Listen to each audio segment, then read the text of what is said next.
And in the mirror, and even in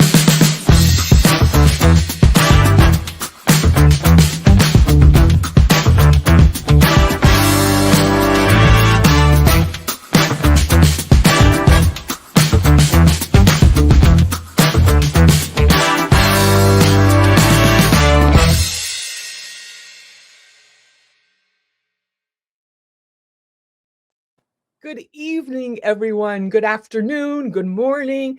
Thanks for hitting the replay. Share this out if you're not here physically in person to have another episode with me, Cynthia Manion, on the Cynthia Manion Show. Our guest tonight is Dame Dr. Hoa Nguyen. She's an international keynote speaker, philanthropist, CEO of Blacksteel Investment Group and Eyepieces, and best-selling co-author of Powerful Woman, Immigrants and Persistence, Pivots and Game Changers. And she was the Businesswoman of the Year. Please join me in welcoming the lovely, the wonderful Dame Dr. Hoa Nguyen. Woo-hoo! Thank you. What a warm welcome. Woo-hoo! Thank you so much for Oh, having it's an me. honor to have you here. It's an honor to have you here. It was so much fun meeting you. We knew just a little bit about her from when she came in. She was born in a Philippine refugee camp and arrived in the US at age 8. And she turned every challenge into fuel to help others create the lives they desire. And she is still doing that at the almost the highest level you can get to, next to God, Jesus, whoever you believe in the world. It is amazing. She has that power, that instinct, that story inside of her. And I first met her in a limo in Orlando in July of 2023. And we've got a couple of fun pictures here. I thought I'd share. You can talk us through them. Here we are at the first event, and we're all dressed up and fancy. So it was really fun. Eric's going to pop those up for us right now. And look at us. Look at us. And the lovely ladies that are with us. And I know Charlotte Frost is a little cut off there, but she's written 7 children's books now, the Frog series. And that was my roommate next to her. And me. And then she was the birthday girl and you. And it was a beautiful place. Look at that. It was a sunset time right there. And we're all in elegantly dressed black. And what else do we have? We had some fun times. Check it out. The girls doing the girl thing, trying to make Hoa feel at home with our Filipino Hawaiian decorations here. And we danced the night away. We played games. There was a big mansion. There was 2 or 3 of them that we stayed at. And we went mansion hopping there. And this one was the fun one with all the toys. I think there's a slide or something that we were all coming down. Is that arcade and slide?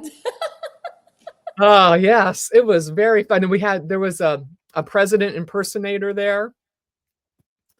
And you look so beautiful. Look at the lovely ladies. Aww. And look at that game room. This is inside someone's house. They had this huge game room, and they had a movie theater room. And each one of the bedrooms was done in a different motif, right? There was the Hobbits one, and there was a Star Wars one. Oh, and there's Jaime, your beautiful husband, Dr. Jaime Gonzalez. Also an eye doctor. And that is an unbelievable story that we can't wait to tell you. And here we are just doing our thing, probably hurrying up to get, what are we doing? I think we're taking pictures of the president impersonator. I think you're right. Oh, maybe, I'm not even sure. It was so much fun. And that was a great way to meet you. And I'm so glad we've maintained our friendship over 23, 24, 25, almost going on 3 years. Hey, Alex, thanks for joining us. So my wonderful guest tonight was born in a refugee camp. Oh, I forgot. Oh, wait, that's how she got to be a dame. Look at this. The Order of Constantine the Great and Helen something. In St. Helen, yes. In St. Helen. Tell us a little bit about that. And there's their daughter, Naji. And she is like 10 or 11 now. That was a little earlier. Look at that beautiful family. You can see why she calls that gentleman there My lover. lover. Her lover. Isn't that lovely? That they've been married quite a while too, and she still calls him like We 19 years. made 20 years this year, Cynthia. 20 years. Oh my gosh. Oh my gosh. That's fabulous. Let's give it up for 20 Yeah, years. so And still calling him a lover. And he's he's still been a in blessing to my life for sure. uh, Absolutely. uh, uh, uh. So it was funny because I'm thinking that although we only met almost 3 years ago, our paths have kind of been like this. You're not going Yeah, to believe this because you were born in the Philippines in the refugee camp because you came over from Vietnam from with the your brother. Philippines. You were still in the tummy. You were still nice and warm and protected. That must have been so scary for your mom. I can't imagine. Yeah, because they fled the war. So then from Vietnam, after they fled Vietnam, they went to the refugee camp in the Philippines, and then they had me. Can you imagine, ladies and gentlemen, how blessed we are? Just Oh, think of going through that as a new mom. You had two, you had two brothers, older brothers, mhm. and where are they now? Well, one's he's in the Navy. He's a commander in the Navy in Washington State right now. Um, Nice. and then one brother passed away. Um, I have a brother who passed away too. I Mm, can't believe this. And after the Philippines, you went to Germany. hmm. And I was in Germany when I was Really? 3 and 4 years old. My dad was in the United States Air Force, and we were in Ramstein and Frankfurt, and I got a brother there. My Wow. brother was born there, and German was my first language. Was my second language. Yeah, and you speak 3 now or more?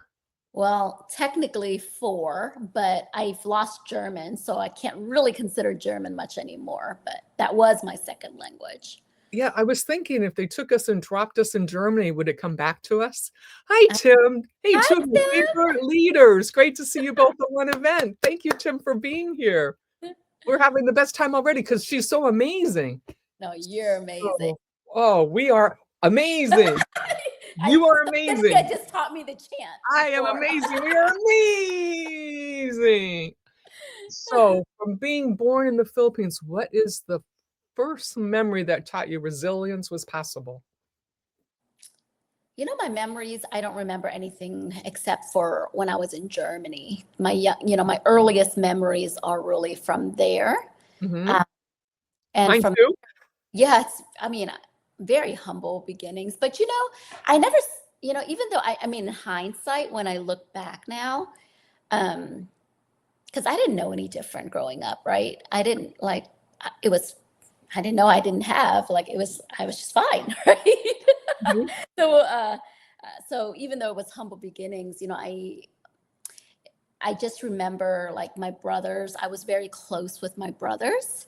My parents were always busy working. That's what I remember in childhood is my brothers and I were pretty much taking care of ourselves because our parents were always busy, busy, busy.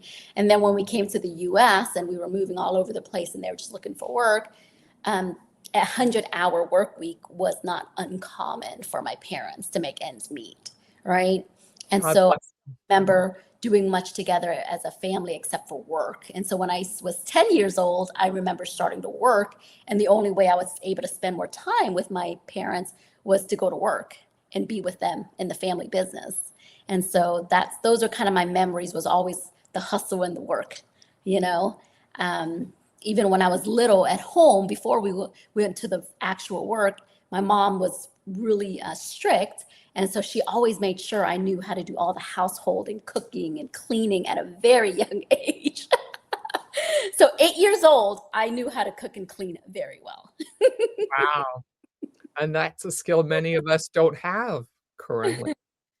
And we Yeah. have you But it you was have a blessing because those hardships taught me a lot of skills, that are, I mean, very much needed daily skills that are needed. But I think they're blessings, even though those are challenges. It's molded me to who I am today, right?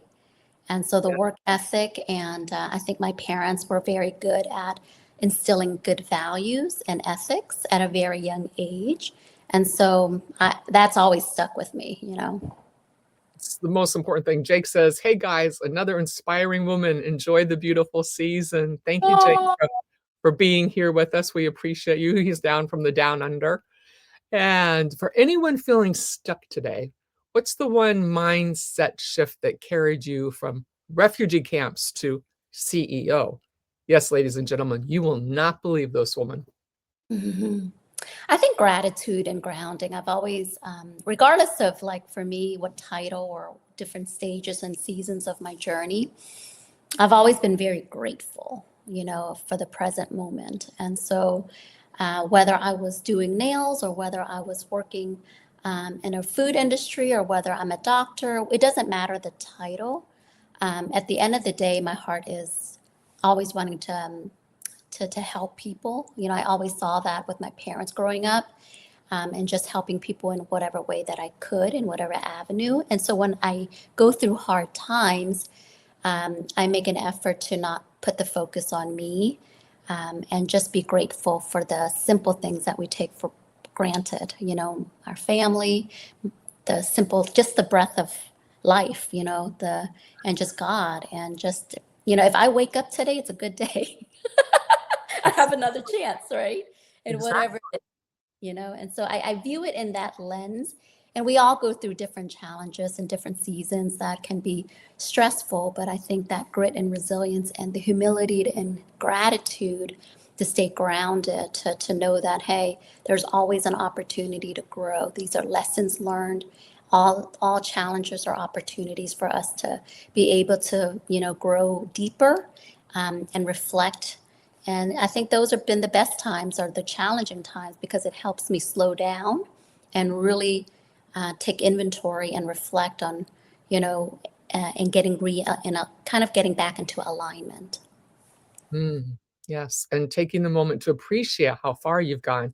You guys, you can't just keep going and going and going and going. You have to take a moment to Yeah, let it sink in and go, wow, because our absolutely. lives are wow. Yeah, it is. And it's, you know, it's really easy to get into the busy mode, you know, to get into this success mode of external things. And I think it's really important, as we're building the external and all these things, these accolades and things and impact, we also make sure that internally, deep down, that it's authentic, and that your vision and your mission and purpose is like, it can pivot through your journey, but we've got to make sure that it's authentic to what we want internally, because sometimes it's easy to want to please others, and you know, trying to kind of go by society's Mhm. definition of what success means. And so I think, being able to really understand, why am I doing this, and is this still in alignment? And if I need to pivot and transition, which I've done multiple times, it's okay to do that. It's scary, but it's okay to do that. Yes. You're a mother foremost, or a wife, mother, that would be a hard one to put one in front of the other, especially since you still call him lover.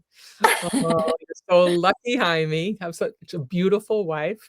You co-founded Blacksteel Investment Group and Eyepieces. What's the boldest risk you took to build them?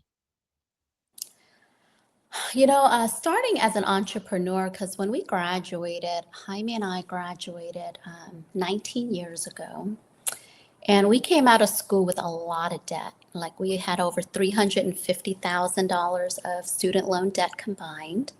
And we both are very humble beginnings. And being an entrepreneur, like being a doctor, they don't teach you business, right? And so the type of business I grew up in was small mom and pop shop business, not anything like practices, but that was our dream. And so when you open a practice, the risk of leaving a six-figure income working for someone else to then buying your own practice and building, it's a lot of upfront capital that we had to put out. Plus, we had a lot of debt. And so the risk, is, number one, learn the ropes of being a business owner, right? And then also putting a lot of our money in, is like we were putting everything into our dream of building this our practice. And so the first year, you're not paying yourself. You're working crazy hours, just building the business, right? But that was something that, we knew going in that that's what it took. Mhm. So after that first year, then it was able to accelerate. But that was hard knowing that, hey, we don't have a backup plan at this moment. We're putting all the money that we had saved, right? We worked for someone else for 4 years. We were doing 6, 7 days a week, you know, living frugal. We still lived like college students, even though we were doctors.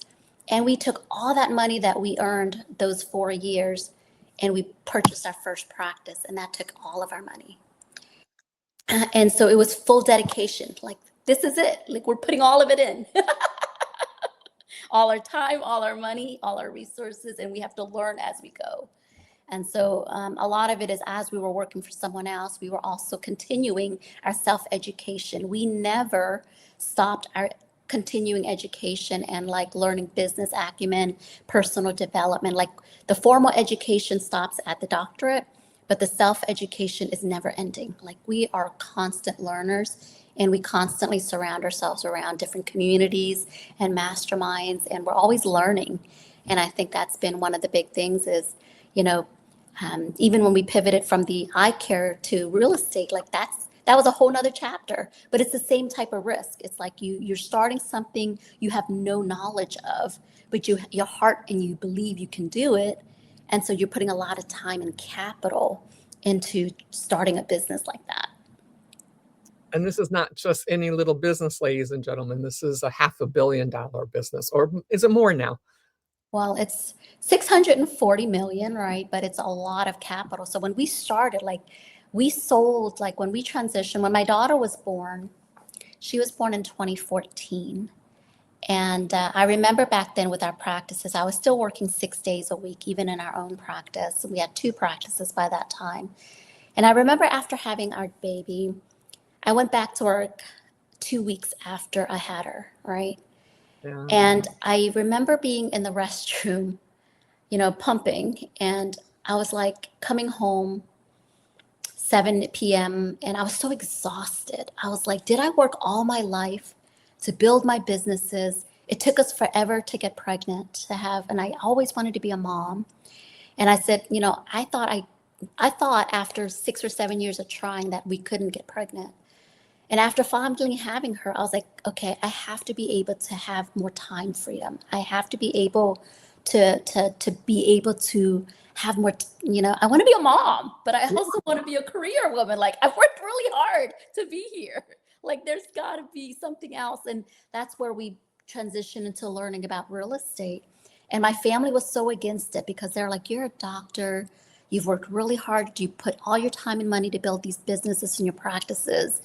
And now you're going to go do something else? Like, what do you know about real estate? Nothing. I said, well, everybody starts somewhere. And they started not knowing. Like, we've always been able to leverage and build meaningful relationships and partner. Like, I'm not going to do this on my own, Mom. Right. And I was like, and so Jaime and I just, we talked about it, and I said, let's pivot. And I still want to practice, but I want to have flexibility where I can go in and work a few days out of the week, and we can have more revenue to hire more doctors so that we can grow our capital in different ways. And then we can even have more flexibility to do our, charity trips and things. I want to travel the world. I want to be able to get out there and do more things. And so that's how that started. 2015. 2014, my daughter was born. 2015, we jumped into real estate. Ooh, ooh. Patricia Geikich is with us, and she says, understand intention and results. And boy, do you do that to the 100th degree times 100. We appreciate you being here, Patricia. How's things? So for mothers balancing family and big dreams, how do you stay present with your daughter while running global companies? Because you got a lot going on there, sister.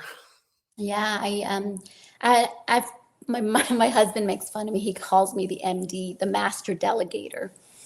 I've had to learn how to. I used to be the do it all, right? I do it best. I know it gets done if I do it.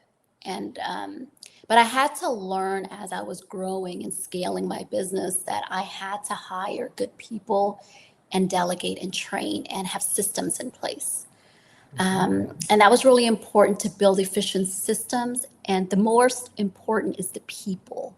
Like everyone who comes to be part of our team is part of the family. We don't call them we don't call them staff. We don't call them team members. We call them family, right? And so, regardless if it's in our eye care practice or if it's in our real estate business, like these are people you see and work with, and it takes a lot of trust. And so, making sure that we're very intentional in building the culture.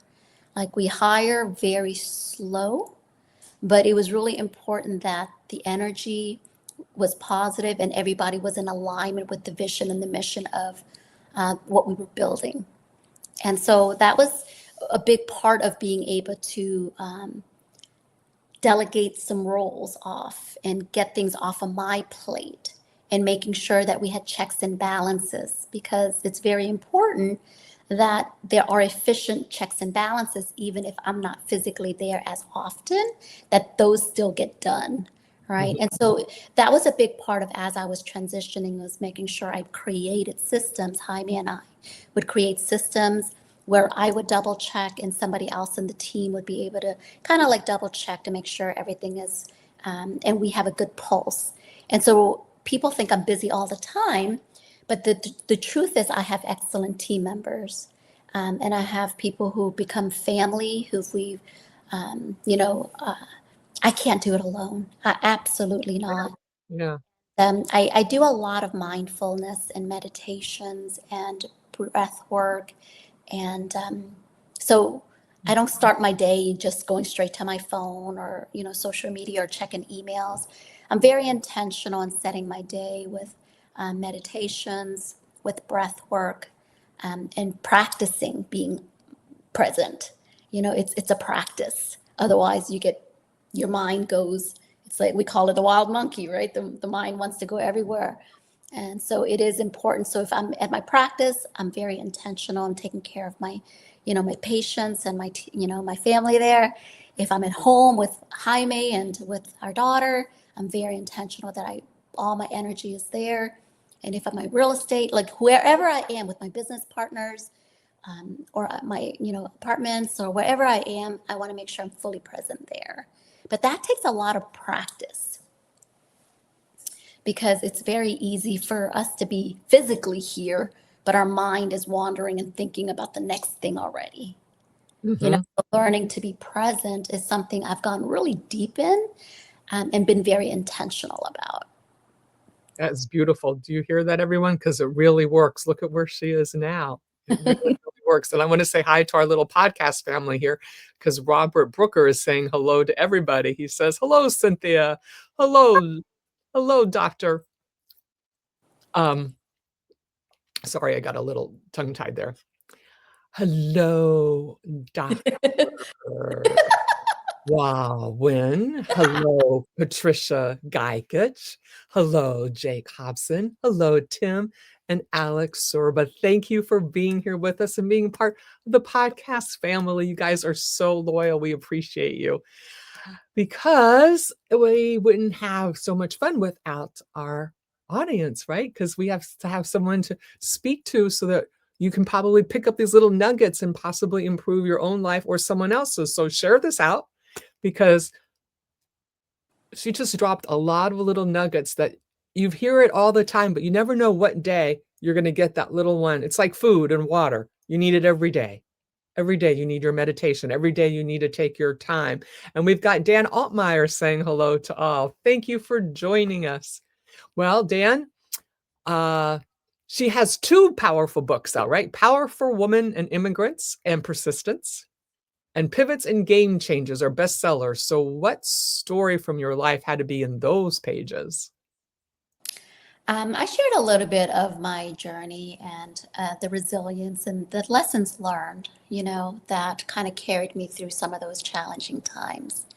But I always say, even in the book, the blessings, because I honestly believe if I had a comfortable a life with not many challenges, I would not have been able to grow and realize how strong and resilient I truly am.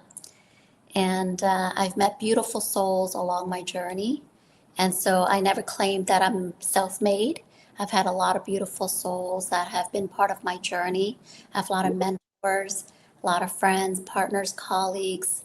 And so I just am so blessed, that anyone in my journey, whether I think everybody comes in for, one of my coaches would say, everyone comes into your life for a reason, a season, or a lifetime.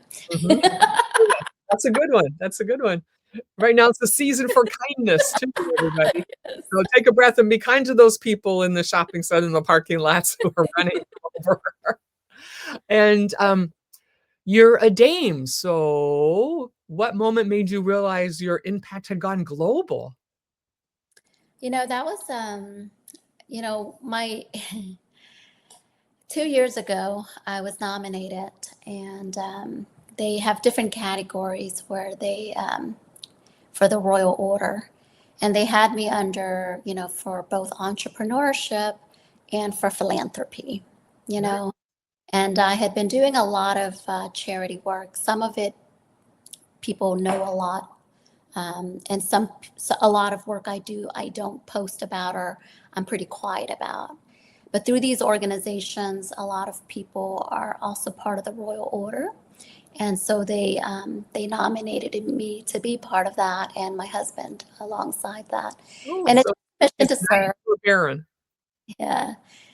And so it's just been a blessing to be able to collaborate, and do more global missions together with the Royal Order. And it's all to serve, right? Right. Give back. Give. It's just like karma. You gotta keep it going and keep it up and right and positive. Right. For young women watching, what's the lesson from your journey they need to hear tonight? And young men. I think one of the biggest things is believing, in yourself. There's this small inner voice sometimes that wants to tell you you're not good enough. Mm, You that's a know, fine voice. Yeah, I hear it. and it's so easy in our world of social media and to compare sometimes. And I just encourage people not to fall trap to that. Every single person, myself included, is going through something you're not aware of. Mhm. Right. We all go through different seasons and we all have challenges.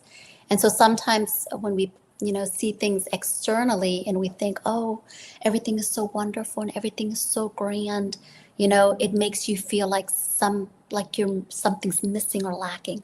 I always encourage people to focus on what you have, the gratitude you have, and don't worry about the lack.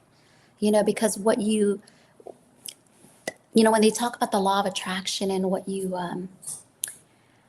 your intentions and what you like, that energy that you carry, it doesn't matter if I have $5 in my bank account or if I have 500 million in my bank account, right? It's what's in your soul and your heart and your energy. That is what's you're going to attract.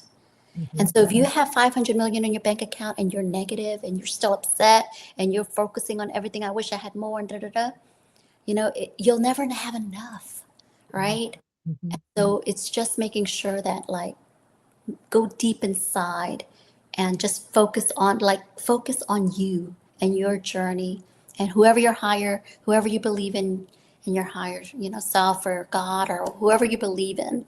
Like I always say, have faith. You hear it all the time, but to put it in your daily actual life, faith over fear, because self-doubt and fear will trap people. Will trap people, and they think they have to get everything right and have clarity to move forward. I'm like, no, you just move forward and you adjust and you pivot. I don't ever have it figured out. I still don't have it figured out. Right. But I learn and I continue to grow and surround myself around good people. And I know I belong in every room. It doesn't matter if I'm a janitor or I'm a doctor or I'm a dame, I belong in every room. And you're gonna bring excellence to every room. Doesn't matter, exactly. It's Because just if a you do mindset. it from your heart, it doesn't matter. Doing the dishes at night, whatever it is, you can do it or you can do it, and you might as well do it properly. with Exactly. intention. Exactly. And so you do it well, right? Whatever position it is. And so I come with the same energy. If I'm washing dishes, I'm doing your nails, I'm cooking your food, I'm checking your eyes, or it doesn't matter what role I am, I'm still going to show up as the best me. I love that about you. You're so sweet. And you speak on stages worldwide. What's the one question audience asks you that surprises you? Are there still some of those out there? Something that surprises you that comes from an audience that you're just like, huh, Something that surprises me. Hmm. Trying to think if anyone's ever actually asked me something that catches me off guard. see, folks, she's hard to catch off guard. I don't know. I'm not really sure. I usually whatever comes to mind, whatever comes from my heart or mind, I speak it. So I'm not really sure if I've caught anything just yet that I can't quite answer. But Okay. Um, so you've built meaningful relationships across continents. I think we already know your secret for connecting so deeply, just truth, love, honor, kindness. What else would you add to that list?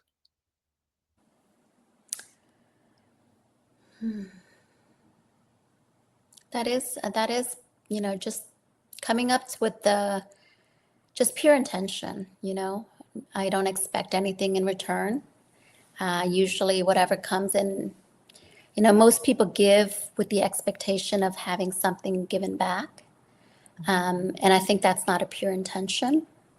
And so I think if you give, whether, whether I ever get anything back, I don't, Think about it. it sounds crazy, Cynthia, even though people think because I've achieved whatever this thing that I'm result driven, I'm actually not result driven. It's everything, it just happens to go whatever way it goes, but I don't expect a certain outcome. And so I put my heart in whatever put my mind in whatever I'm building and creating. I just do it with all my heart. And however it's received, it's going to get received. However it's going to turn out, it's going to turn out. But I don't actually have written results and expectations. And it sounds weird because people are like, no, you have to have goals. You have to have results. You have to have this is the outcome. This is what you put in. This is what you expect to put out. And I know it sounds weird, but my mind doesn't work that way. And so when Jaime was he's very business oriented, business plan, blueprint, right? I'll just go and do something. If someone asks me and I just really in my heart, I want to serve and I just want to do it, I just go and do it. I don't ask for anything. I don't expect anything. And that opens up a lot of doors authentically. Mm-hmm. And that's really been part of my journey, honestly. When people are like, really? I'm like, yeah, really. That has been just how organic a lot of these relationships have built. And yeah, so when people are like, what are your next 5-year plans, your 10-year plans? What are your numbers? I don't know. My mind doesn't think that way. It's because you're perfect just the way you are. It's so my husband makes fun of me. He goes, you're just in this flow state. You just kind of go with the flow. And business doesn't work that way. I was like, well, I don't know, but it seems to be working, right? You've got you, lover, for the other stuff. I've got you, lover, to do all the checks and balances. So that's why I say I'm so blessed because he compliments me. It's perfect. The yin and the yang of a perfect relationship. Going through life, and we know it's not easy, but enjoy the ride, ladies and gentlemen. So for someone who feels they've arrived too late to their dream, what advice do you give them? What do you say? It's never too late. I agree. If you're waking up today, if you're on this call, it's not too late. I don't care if you're 50, 60, 70, 80, 90, whatever. It's never too late. It's never too late. And it's never too late to get more educated or do something new. You are devoted to education. What's the one scholarship or mentoring moment that meant the world for you to give? I mentor the youth quite a bit. And some of those directly, like I'll give you an example of my own nephew who was suffering a lot of mental anxiety, social anxiety, depression, Mm, suicidal thoughts. mm, And he stayed with me for a couple of years. He interned under me. And I took him to my everyday, wherever I went. Well, if I went to my practice, whether I did my real estate, when I went speaking, when I went wherever I went, I said, if you want to come with me and intern with me, I just want you to follow and see what a typical day is like for me. And so he would go volunteer with me. He would go do charity work with me. He would do whatever, right? And in that, the first year that he spent really a big amount of time, it transitioned his mindset, and I could see his heart start to be alive. Before, all he would do is be by himself, play video games all day, and be socially isolated. mm, But from that year of being with me and me just guiding him, just by love, not judging him, because he was disciplined very firmly because he comes from a family that has high expectations of him, right? And so everyone's unique. Everyone has their own gifts in a different way. And so I always encourage him, your uniqueness is your gift. You don't need to be in the social realm of getting this and that. Like, what is your passion? So finding out that he was really talented in poetry and writing, and he started doing a lot of inner work, and he was able to really get out of that mental illness, and he started helping other youth. And to see him make that his life mission to help other youth with depression and anxiety and help bring out their gifts and be a guide for them. He was with me since he was 16. He's now 21. mm. He's on his third book now, Oh, nice. right? He writes a lot of deep, very meaningful poetry, but he's guiding the youth. And so seeing someone I mentor now go and be the ripple effect to go mentor other youth, right? He goes, do you realize how big of a problem this is today with, mental illness? And I was like, I know that. He goes, but I want to be the change. And, you've really inspired me because I always thought I was never good enough. I was always told that I was too different. I brought him to Dallas and he went to a private university here and they treated him really poorly because he didn't look the part. He didn't, and they made him feel really small. And I pulled him from that school and I said, no, we're not going to keep you there. Right. But he's now found his worth. He's found his voice. He's Mm, found life purpose. And we do this for a lot of high school students that we go and speak to in the underserved communities because, I speak to a lot of different groups, adults obviously too, but the youth, sometimes they're at that molding phase that, sometimes their trajectory of their life can significantly change if someone just believes in them. And that mm, was the one thing that he tells me. He goes, that was the one thing you really always, you believed in me before I believed in myself. mm. And Powerful. I really think, part of mentoring, yes, you give them technical skills and resources and you teach them the knowledge.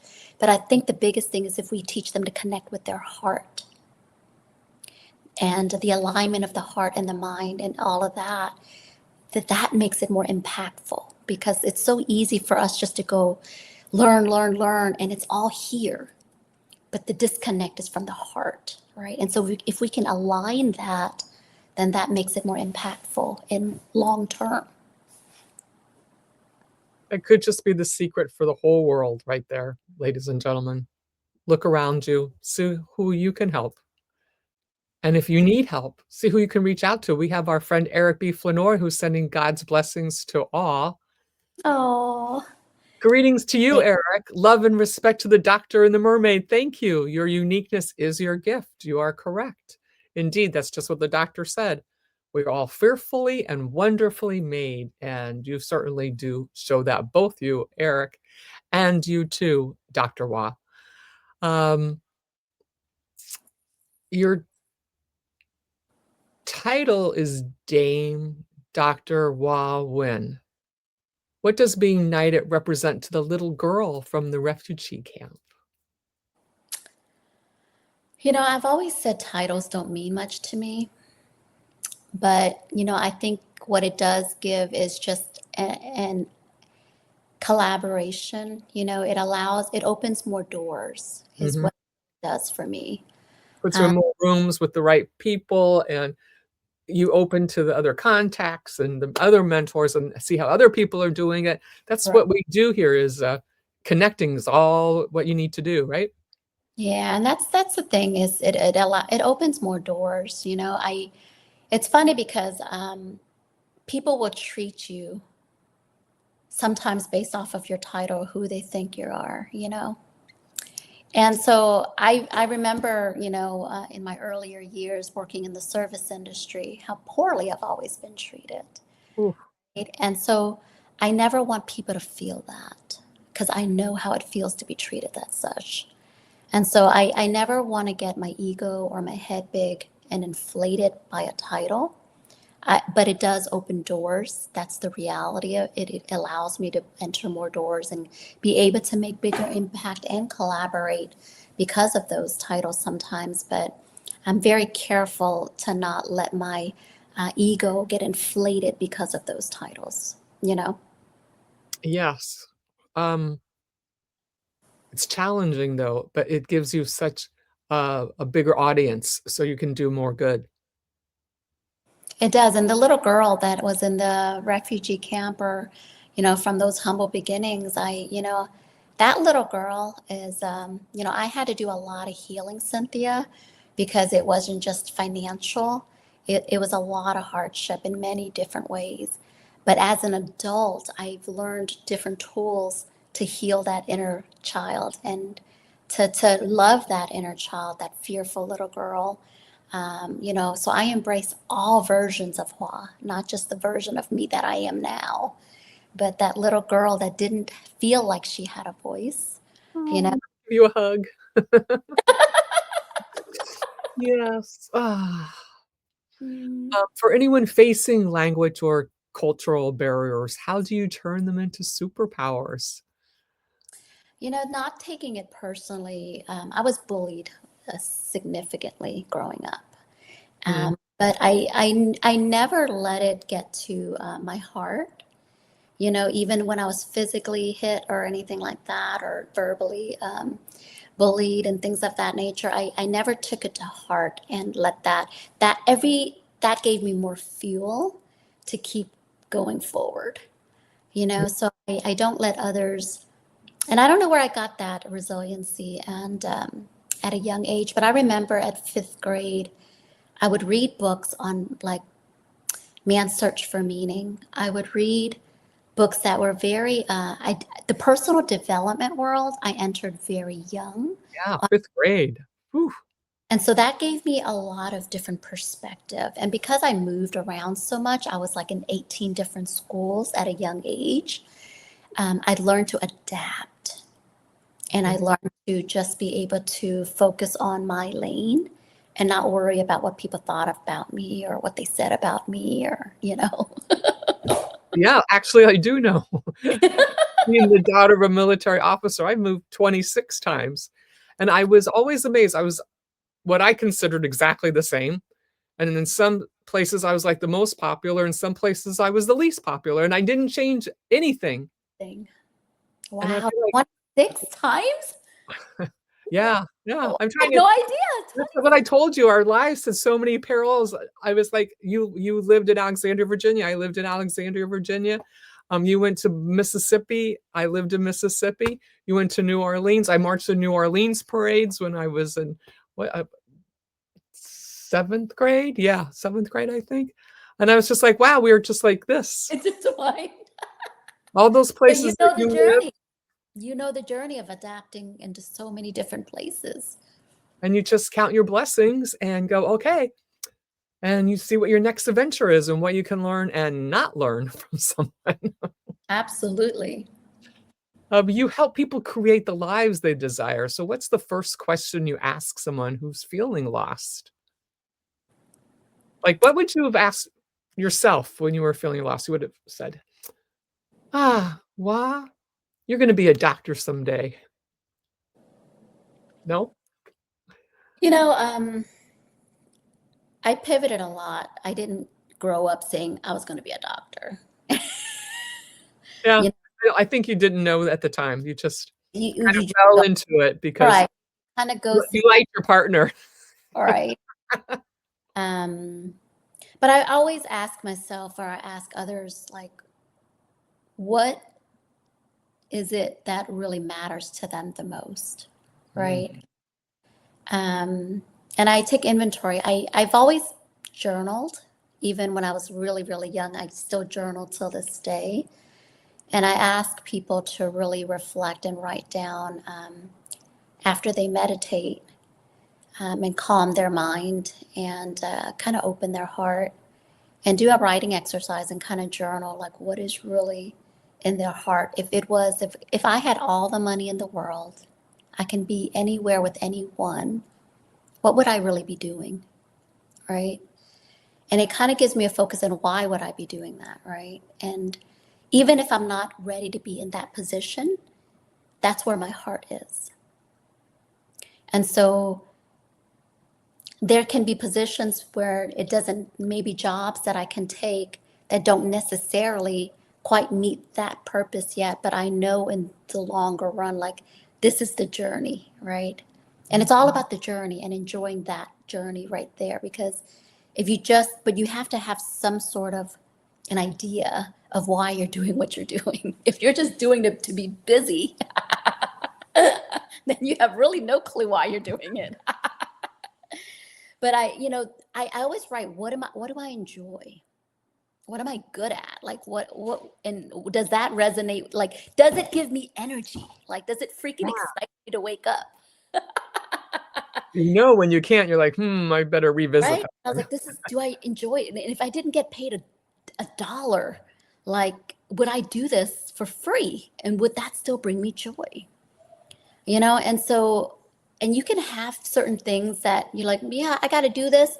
That doesn't necessarily bring me joy yet, but it's a stepping stone for the next thing. But while I'm doing this, I'm going to give it my absolute best. And I know there's things I'm still going to learn while I'm doing this. Right. And so it's okay, like for people to feel like I don't have it all figured out. I tell people I have never had it figured out, and I still don't have it figured out. I, you know, it's adjust, go, adjust. So when people write down like you have to have full clarity, and that's what people gets people stuck. They think they have to have a full map of clarity for them to take action to create what they want to create.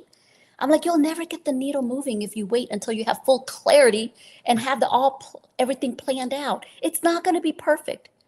You just have to go out and do it Mm-hmm. and then adjust.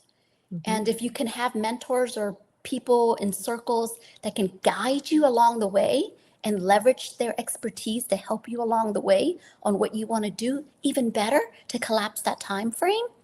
But get started. Like, just get started. Need momentum for one, sure. yeah, one step and get momentum and keep going, right? And then you can pivot if you feel like it's not in alignment. You can change. You're not stuck with whatever you're doing. They say yes.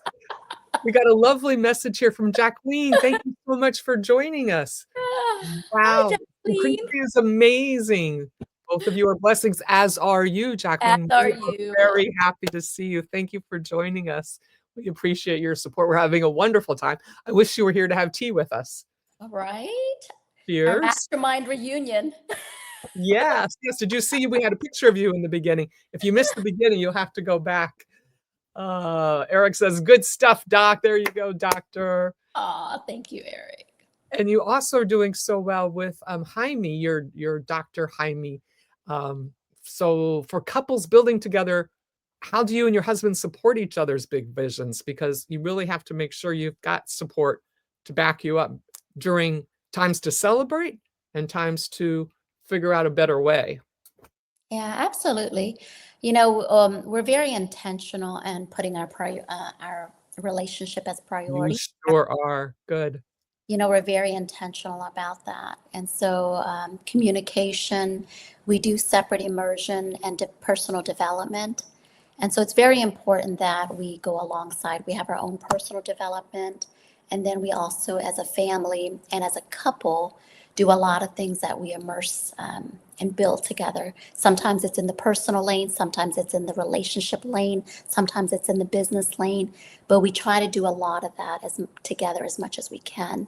And we're very honest and open about it. If something does not, like, we're not going to always be in agreement. Obviously, we're two totally different people.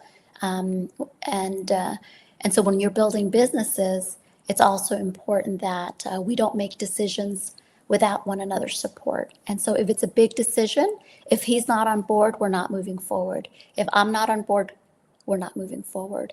And so we do want to make sure it's a collective effort and that we review and understand each other as best as we can. And there are hard decisions sometimes where I say no and he says yes, and I say yes and he says no, right? But the agreement from the very beginning is, especially if it's a big decision, if we're both not on the same page, we don't move forward. And that's kind of how we've been able to actually stay out of a lot of things that could have gotten us into really big trouble. Our gut feeling, our intuition, sometimes, you go by numbers and you go by everything that looks good.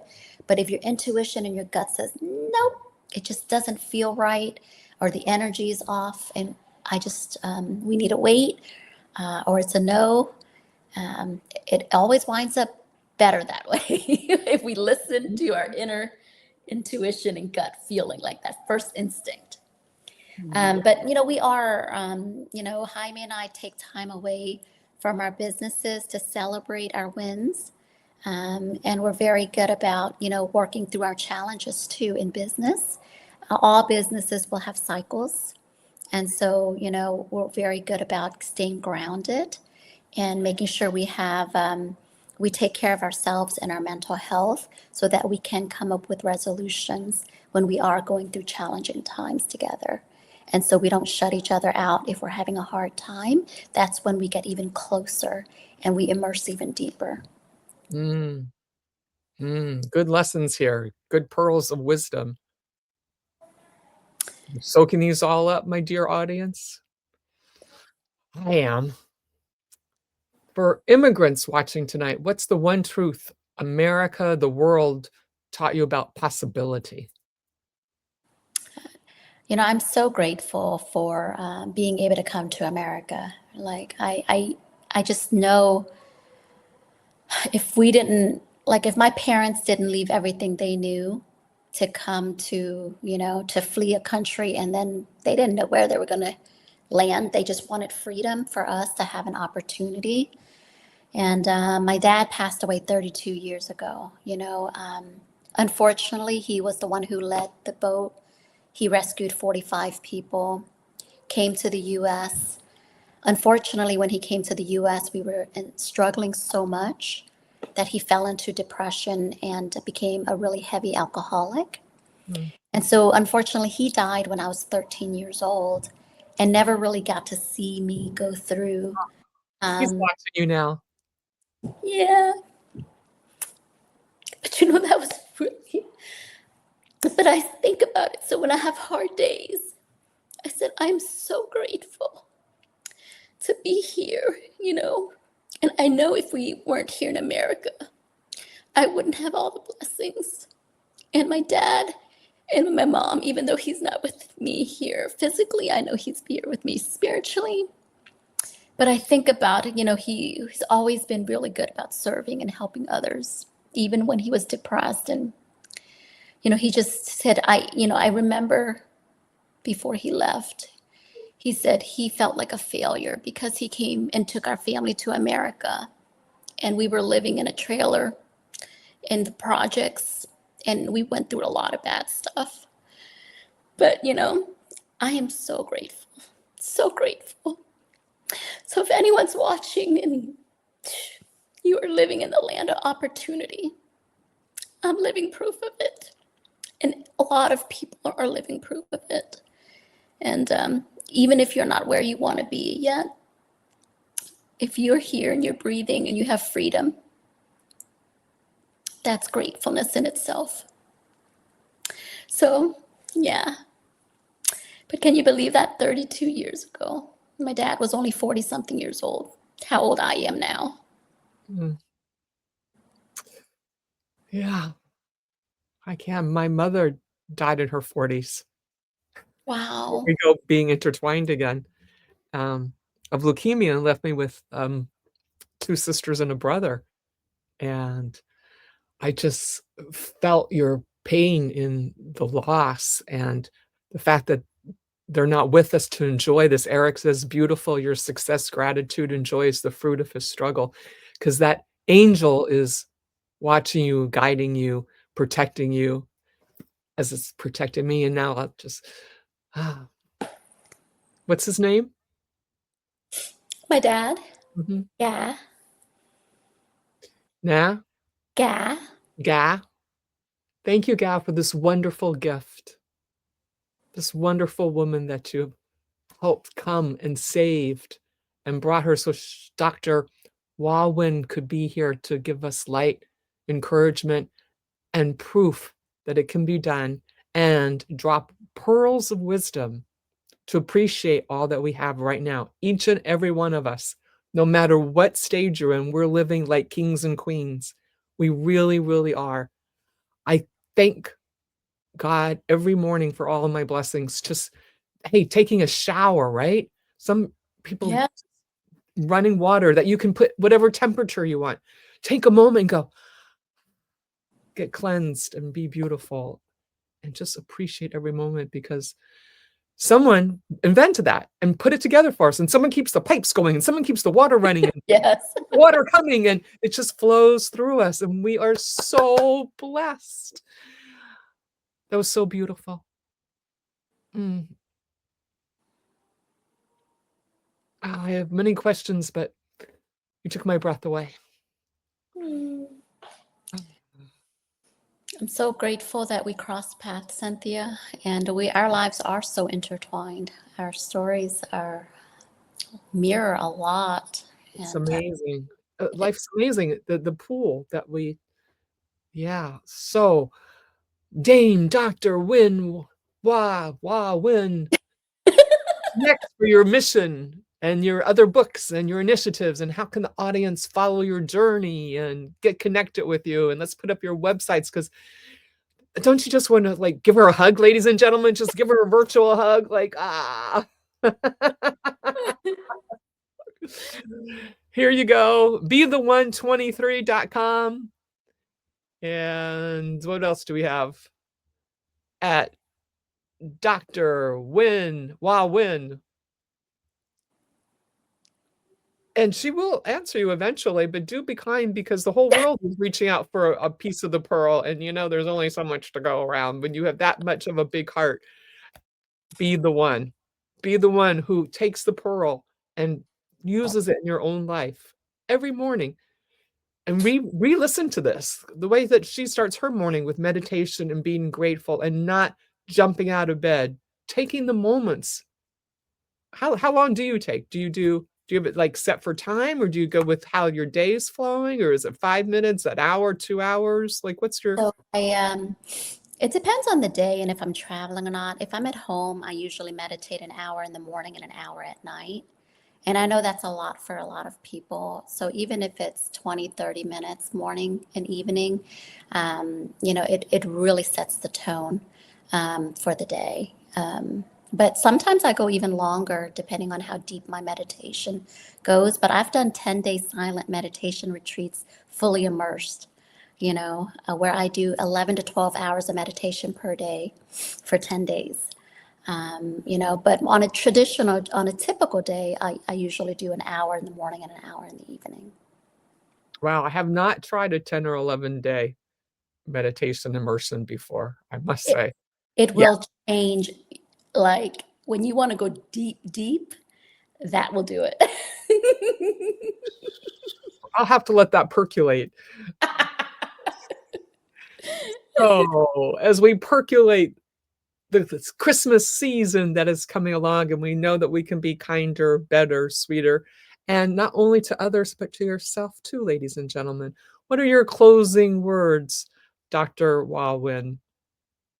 I think, love and kindness is the key. If we can just focus a little bit more love, a little bit more kindness to yourself and spread that to others, but it starts from within. Thank you so much. Thank you so Thank much for being here. Thank you. Wish Love everyone you. a happy holiday.